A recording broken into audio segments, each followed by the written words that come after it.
नमस्कार बंधु माने आपण माननकु स्वागत।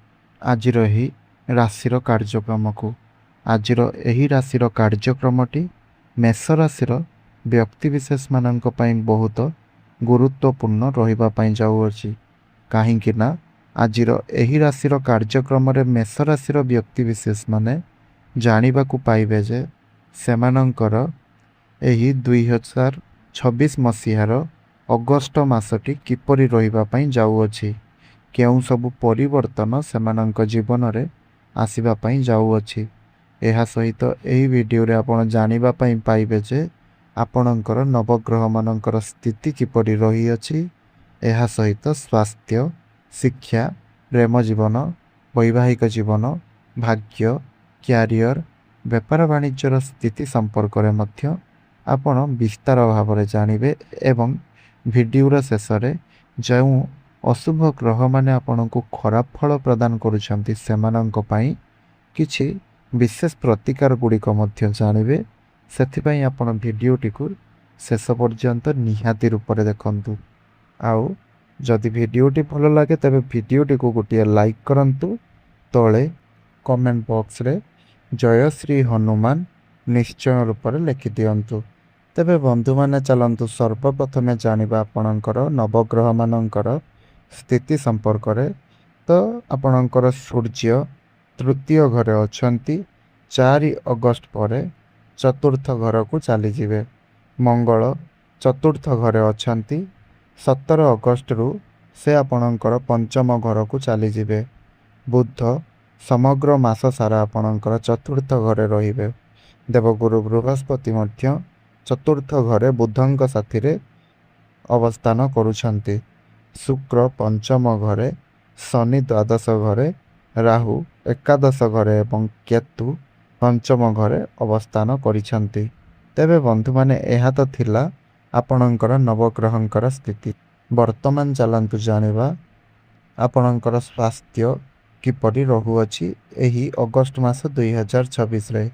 एही अगस्त मासरे आपणकर स्वास्थ्य साधारणतः भल रहिबो, किंतु किछि छोट मोट समस्या को आपण अवहेला करिबा जहाँकि आपणक पई ठीक हेबो नाही। मासर आरंभ कार्यर चाप और मानसिक व्यस्तता जुकु थकापण, मुंड बथा किंबा निद्राहीनता अनुभव करिवे। सेथिपई पर्याप्त विश्राम नेबा और निज दैनंदिन जीवन शैली को संतुलित रखिबा अत्यंत जरूरी अटे। एही मासरे आपणकर पेट जनित समस्या किछि देखा जाई पारे, जेपरि कि गैस, एसिडिटी किंबा बद हजम भली समस्या गुड़िक देखा जाई पारे।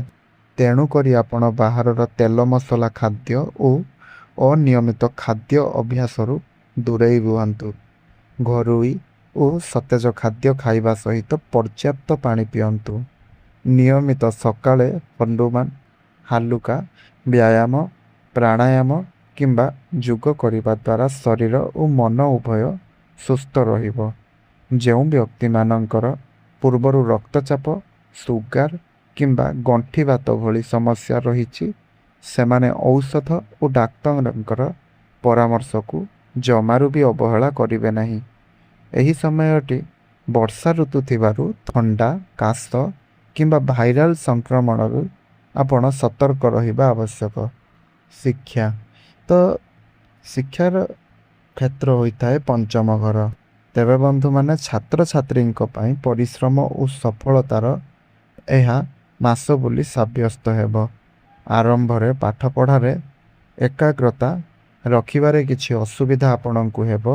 मन बारंबार अन्य काम आड़ को आकर्षित हेब, जहाँकि पाठ पढ़िबार गति को आपणकर किछिटा धीर करदेव।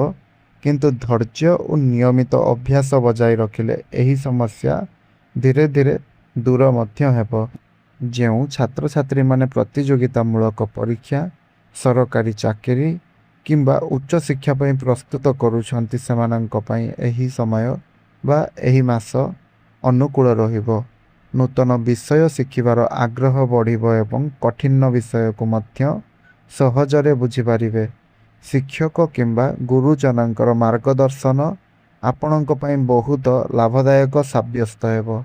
ଯେଉଁମାନଙ୍କର ବିଦେଶରେ ରହି ପାଠ ପଢ଼ିବାକୁ ଇଚ୍ଛା ରହିଛି ସେମାନଙ୍କୁ ମଧ୍ୟ କିଛି ଭଲ ସୁଯୋଗ ପାଇବାର ଯୋଗ ସୃଷ୍ଟି ହେବ। ସ୍କଲାରସିପ୍, ଭର୍ତ୍ତି କିମ୍ବା ଇଣ୍ଟରଭ୍ୟୁ ସମ୍ବନ୍ଧୀୟ ଶୁଭ ଖବର ମିଳିବାର ସମ୍ଭାବନା ମଧ୍ୟ ରହିଛି। ଯଦି ଆପଣ ଗ୍ରୁପ୍ ଷ୍ଟଡି କରୁଛନ୍ତି ତେବେ ଗ୍ରୁପ୍ ଷ୍ଟଡି ଅପେକ୍ଷା ନିଜେ ଯୋଜନା କରି ପଢ଼ିଲେ ଅଧିକ ଭଲ ଫଳ ମିଳିବ। ପ୍ରେମ ସମ୍ପର୍କ କଥା କହିଲେ ପ୍ରେମୀମାନଙ୍କ ପାଇଁ ମିଶ୍ରିତ କିନ୍ତୁ ସକାରାତ୍ମକ ଫଳ ନେଇକି ଆସିବ ଏହି ମାସଟି। ଯେଉଁମାନେ ପ୍ରେମ ସମ୍ପର୍କରେ ଅଛନ୍ତି ସେମାନଙ୍କ ମଧ୍ୟରେ ଭଲ ପାଇବା ଓ ବିଶ୍ୱାସ ଆହୁରି ଦୃଢ଼ ହେବ। ତେବେ ଛୋଟ ଛୋଟ କଥାକୁ ନେଇ ଭୁଲ ବୁଝାମଣା କିମ୍ବା ମନୋମାଳିନ୍ୟ ସୃଷ୍ଟି ହୋଇପାରେ। ତେଣୁ କ୍ରୋଧରେ କୌଣସି ନିଷ୍ପତ୍ତି ନେବା ପରିବର୍ତ୍ତେ ଶାନ୍ତ ଭାବରେ ଆଲୋଚନା କରି ସମସ୍ୟାର ସମାଧାନ କରନ୍ତୁ। ଏହି ମାସରେ ଆପଣଙ୍କର ସାଥୀଙ୍କ ସହ ଅଧିକ ସମୟ ବିତାଇବାର ସୁଯୋଗ ମିଳିପାରେ। ଦୁଇ ଜଣ ମିଶି ଭବିଷ୍ୟତ ସମ୍ପର୍କରେ କିଛି ଗୁରୁତ୍ୱପୂର୍ଣ୍ଣ ଯୋଜନା କରିପାରନ୍ତି। ଯଦି ଦୀର୍ଘ ଦିନ ଧରି ସମ୍ପର୍କରେ କୌଣସି ଦୂରତା ଥିଲା ତେବେ ଏହି ସମୟରେ ସେହି ଦୂରତା କମିବାର ସମ୍ଭାବନା ରହିଛି। ପରସ୍ପରକୁ ବୁଝିବା ଓ ସମ୍ମାନ ଦେବା ଆପଣଙ୍କ ସମ୍ପର୍କକୁ ଆହୁରି ମଜବୁତ କରିବ। ଯେଉଁମାନେ ଏପର୍ଯ୍ୟନ୍ତ ଏକାକୀ ଅଛନ୍ତି ସେମାନଙ୍କ ଜୀବନରେ କେହି ଜଣେ ନୂଆ ପ୍ରବେଶ କରିପାରନ୍ତି। ବନ୍ଧୁତ୍ୱ ପ୍ରେମରେ ପରିଣତ ହେବାର ମଧ୍ୟ ଯୋଗ ରହିଛି। କିନ୍ତୁ କୌଣସି ସମ୍ପର୍କରେ ଆଗକୁ ବଢ଼ିବା ପୂର୍ବରୁ ସାମ୍ନା ବ୍ୟକ୍ତିଙ୍କୁ ଭଲ ଭାବରେ ବୁଝିବା ଆବଶ୍ୟକ। ବୈବାହିକ ଜୀବନ କଥା କହିଲେ ମାସର ଆରମ୍ଭରୁ ଘରୋଇ ଦାୟିତ୍ୱ, କାର୍ଯ୍ୟଚାପ କିମ୍ବା ଆର୍ଥିକ ବିଷୟକୁ ନେଇ ସ୍ୱାମୀ ସ୍ତ୍ରୀଙ୍କ ମଧ୍ୟରେ କିଛି ମତଭେଦ ଦେଖାଦେଇପାରେ। କିନ୍ତୁ ଏହି ମତଭେଦ ବହୁତ ସମୟ ପର୍ଯ୍ୟନ୍ତ ରହିବ ନାହିଁ। ଉଭୟ ଧୈର୍ଯ୍ୟ ଓ ବୁଝାମଣାର ସହିତ ପରିସ୍ଥିତିକୁ ସମ୍ଭାଳିଲେ ସମ୍ପର୍କ ପୁଣି ସ୍ୱାଭାବିକ ହୋଇଯିବ। ଏହି ମାସରେ ପରିବାର ସହ ସମୟ ବିତାଇବାର ସୁଯୋଗ ଅଧିକ ଆପଣଙ୍କୁ ମିଳିବ। କୌଣସି ଧାର୍ମିକ କାର୍ଯ୍ୟ, ପାରିବାରିକ ଉତ୍ସବ କିମ୍ବା ଛୋଟ ଭ୍ରମଣର ଯୋଗ ମଧ୍ୟ ରହିଛି ଯାହା ଦାମ୍ପତ୍ୟ ଜୀବନରେ ନୂଆ ଖୁସିଗୁଡ଼ିକ ଆଣିବ। ଜୀବନସାଥୀଙ୍କ ଭାବନାକୁ ସମ୍ମାନ ଦେବା ଏବଂ ତାଙ୍କର କଥାକୁ ଗୁରୁତ୍ୱ ଦେବା ଦ୍ୱାରା ସମ୍ପର୍କରେ ଆହୁରି ମଧୁରତା ଆସିବ। ସନ୍ତାନ ଯେଉଁ ଦମ୍ପତିମାନଙ୍କର ଅଛନ୍ତି ସେମାନଙ୍କ ପାଇଁ ମଧ୍ୟ ଏହି ସମୟ ଶୁଭ ରହିବ। ସନ୍ତାନଙ୍କର ଶିକ୍ଷା କିମ୍ବା ସଫଳତାକୁ ନେଇ କିଛି ଖୁସିର ଖବର ମଧ୍ୟ ମିଳିବ। ପରିବାରରେ ସକାରାତ୍ମକ ପରିବେଶ ରହିବା ସହିତ ପରସ୍ପର ମଧ୍ୟରେ ସହଯୋଗ ଭାବନା ବଢ଼ିବ। ତେବେ ବନ୍ଧୁମାନେ, ବର୍ତ୍ତମାନ କଥା ହେବା ଭାଗ୍ୟ ସମ୍ପର୍କରେ। ମାସର ଆରମ୍ଭରେ କିଛି କାର୍ଯ୍ୟରେ ଆପଣଙ୍କର ବିଳମ୍ବ ହୋଇପାରେ ଏବଂ ଆପଣଙ୍କୁ ନିଜ ପରିଶ୍ରମ ଉପରେ ଅଧିକ ନିର୍ଭର କରିବାକୁ ପଡ଼ିବ। କିନ୍ତୁ ନିରାଶ ହେବାର କୌଣସି କାରଣ ନାହିଁ, କାରଣ ସମୟ ସହିତ ଭାଗ୍ୟର ସହଯୋଗ ମଧ୍ୟ ଆପଣଙ୍କ ସାଥିରେ ବଢ଼ିବାକୁ ଲାଗିବ। ଏହି ମାସରେ ଅନେକ ଅଟକି ରହିଥିବା କାମ ସମ୍ପୂର୍ଣ୍ଣ ହେବାର ସମ୍ଭାବନା ରହିଛି। ଦୀର୍ଘ ଦିନ ଧରି ଅପେକ୍ଷା କରିଥିବା କୌଣସି ଶୁଭ ଖବର ମଧ୍ୟ ମିଳିବ। ନୂତନ ସୁଯୋଗ ଆପଣଙ୍କ ସମ୍ମାନକୁ ଆସିବ, ଯାହା ଭବିଷ୍ୟତରେ ବଡ଼ ସଫଳତାର ଦ୍ୱାର ଖୋଲିଦେବ। ବିଶେଷ କରି ଧାର୍ମିକ କାର୍ଯ୍ୟ, ଶୁଭ କାର୍ଯ୍ୟ ଓ ବଡ଼ମାନଙ୍କର ଆଶୀର୍ବାଦ ଆପଣଙ୍କ ଭାଗ୍ୟକୁ ଆହୁରି ଶକ୍ତିଶାଳୀ କରିବ। ଯଦି ଆପଣ କୌଣସି ନୂଆ କାର୍ଯ୍ୟ କିମ୍ବା ବିନିଯୋଗ କରିବାକୁ ଚାହୁଁଛନ୍ତି କିମ୍ବା ନୂତନ ଯୋଜନା ଆରମ୍ଭ କରିବାକୁ ଭାବୁଛନ୍ତି ତେବେ ଭଲ ଭାବେ ବିଚାର କରି ଆଗକୁ ବଢ଼ାନ୍ତୁ। ସଠିକ୍ ସମୟରେ ନିଆଯାଇଥିବା ସଠିକ୍ ନିଷ୍ପତ୍ତି ଭବିଷ୍ୟତରେ ବଡ଼ ଲାଭ ଦେଇଥାଏ। ଦୂରଯାତ୍ରା କିମ୍ବା ତୀର୍ଥଯାତ୍ରାର ଯୋଗ ମଧ୍ୟ ସୃଷ୍ଟି ହେଉଛି, ଯାହା ମାନସିକ ଶାନ୍ତି ଓ ସକାରାତ୍ମକ ଶକ୍ତି ପ୍ରଦାନ କରିବ। କ୍ୟାରିୟର କଥା କହିଲେ ଆପଣଙ୍କର ଏହି ମାସଟି କ୍ୟାରିୟର ପାଇଁ ଉନ୍ନତି ଓ ନୂତନ ସୁଯୋଗର ସଂକେତ ନେଇ ଆସୁଛି। ମାସର ଆରମ୍ଭରେ କାର୍ଯ୍ୟକ୍ଷେତ୍ରରେ କାମର ଚାପ ବଢ଼ିବ, କିନ୍ତୁ ଆପଣଙ୍କ ପରିଶ୍ରମ ଓ ଦକ୍ଷତା ଦ୍ୱାରା ସମସ୍ତ ଦାୟିତ୍ୱକୁ ସଫଳତାର ସହ ପୂରଣ କରିପାରିବେ। ଉଚ୍ଚ ଅଧିକାରୀମାନେ ଆପଣଙ୍କ କାମର ପ୍ରଶଂସା କରିପାରନ୍ତି, ଯାହା ଆଗାମୀ ଦିନରେ ପଦ ଉନ୍ନତି କିମ୍ବା ନୂତନ ଦାୟିତ୍ୱ ପାଇବାର ରାସ୍ତା ଖୋଲିଦେବ। ଯେଉଁମାନେ ଚାକିରି ଖୋଜୁଛନ୍ତି ସେମାନଙ୍କ ପାଇଁ ଏହି ମାସ ଆଶାଜନକ ରହିବ। ଇଣ୍ଟରଭ୍ୟୁ, ପ୍ରତିଯୋଗିତାମୂଳକ ପରୀକ୍ଷା କିମ୍ବା ନିଯୁକ୍ତି ସମ୍ବନ୍ଧୀୟ ଭଲ ଖବର ମିଳିବ। ଯଦି ଆପଣ ଚାକିରି ବଦଳାଇବାକୁ ଚାହୁଁଛନ୍ତି ତେବେ ଭଲ ସୁଯୋଗ ମିଳିବାର ସମ୍ଭାବନା ରହିଛି। ତଥାପି କୌଣସି ବଡ଼ ନିଷ୍ପତ୍ତି ନେବା ପୂର୍ବରୁ ସମସ୍ତ ଦିଗକୁ ଭଲ ଭାବରେ ବିଚାର କରନ୍ତୁ। ସରକାରୀ, ବେସରକାରୀ, ଟେକ୍ନିକାଲ, ପ୍ରଶାସନିକ କିମ୍ବା ସୃଜନଶୀଳ କ୍ଷେତ୍ରରେ କାମ କରୁଥିବା ଲୋକମାନେ ନିଜ ଯୋଗ୍ୟତା ପ୍ରଦର୍ଶନ କରିବାର ଭଲ ସୁଯୋଗ ପାଇବେ। ସହକର୍ମୀମାନଙ୍କ ସହ ସୁସମ୍ପର୍କ ରଖିବା ଏବଂ ଦଳଗତ ଭାବରେ କାମ କରିବା ଦ୍ୱାରା ଆପଣଙ୍କ ସଫଳତା ଆହୁରି ବଢ଼ିବ। ଶେଷରେ ବେପାର ବାଣିଜ୍ୟ କଥା ଯଦି କହିବା ତାହେଲେ ଏହି ମାସଟି ବ୍ୟବସାୟୀମାନଙ୍କ ପାଇଁ ଉନ୍ନତି, ଲାଭ ଏବଂ ନୂତନ ସୁଯୋଗର ସଂକେତ ନେଇକି ଆସୁଛି।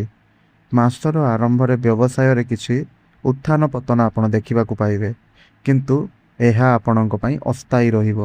ଧୈର୍ଯ୍ୟ ଓ ବୁଦ୍ଧିମତ୍ତାର ସହିତ ନିଷ୍ପତ୍ତି ଯଦି ଆପଣ ନେବେ, ଆପଣଙ୍କ ପରିସ୍ଥିତିକୁ ନିଜ ସପକ୍ଷରେ କରିପାରିବେ। ଏହି ମାସରେ ନୂତନ ଗ୍ରାହକଙ୍କ ସହ ଯୋଗାଯୋଗ ବଢ଼ିବ ଏବଂ ପୁରୁଣା ଗ୍ରାହକଙ୍କ ଠାରୁ ମଧ୍ୟ ଭଲ ସହଯୋଗ ମିଳିବ। ଦୀର୍ଘ ଦିନ ଧରି ଅଟକି ରହିଥିବା କୌଣସି ଦେଇଥିବା ଅର୍ଥ ରାଶି ଫେରି ପାଇବାର ସମ୍ଭାବନା ରହିଛି। ଯେଉଁମାନେ ଭାଗୀଦାରୀରେ ବ୍ୟବସାୟ କରୁଛନ୍ତି ସେମାନେ ପରସ୍ପର ମଧ୍ୟରେ ସ୍ୱଚ୍ଛତା ଓ ବିଶ୍ୱାସ ବଜାୟ ରଖନ୍ତୁ। ଛୋଟ ଭୁଲ ବୁଝାମଣାକୁ ସମୟ ଥାଉ ଥାଉ ସମାଧାନ କରିଦେଲେ ବଡ଼ ସମସ୍ୟାରୁ ରକ୍ଷା ପାଇପାରିବେ। ନୂଆ ବ୍ୟବସାୟ ଆରମ୍ଭ କରିବା କିମ୍ବା ବ୍ୟବସାୟ ବିସ୍ତାର କରିବାକୁ ଚାହୁଁଥିଲେ ଏହି ମାସର ଶେଷ ଭାଗ ଅଧିକ ଅନୁକୂଳ ରହିବ। ଅନଲାଇନ୍ ବ୍ୟବସାୟ, ବାଣିଜ୍ୟ, ରିଅଲ ଇଷ୍ଟେଟ୍, ନିର୍ମାଣ, କୃଷି କିମ୍ବା ଖାଦ୍ୟ ସମ୍ବନ୍ଧୀୟ ବ୍ୟବସାୟରେ ଭଲ ଲାଭର ସମ୍ଭାବନା ରହିଛି। ତେବେ ବଡ଼ ବିନିଯୋଗ କରିବା ପୂର୍ବରୁ ସମସ୍ତ ଦିଗକୁ ଭଲ ଭାବରେ ବିଚାର କରିବା ଆପଣଙ୍କ ପାଇଁ ଉଚିତ ଅଟେ। ତେବେ ବନ୍ଧୁମାନେ, ଏହା ତ ଥିଲା ମେଷ ରାଶିର ବ୍ୟକ୍ତି ବିଶେଷମାନଙ୍କ ପାଇଁ ଅଗଷ୍ଟ ମାସଟି କିପରି ରହିବା ପାଇଁ ଯାଉଛି ତାହା ସମ୍ପର୍କରେ ବା ଅଗଷ୍ଟ ମାସର ମାସିକ ରାଶିଫଳ ସମ୍ପର୍କରେ।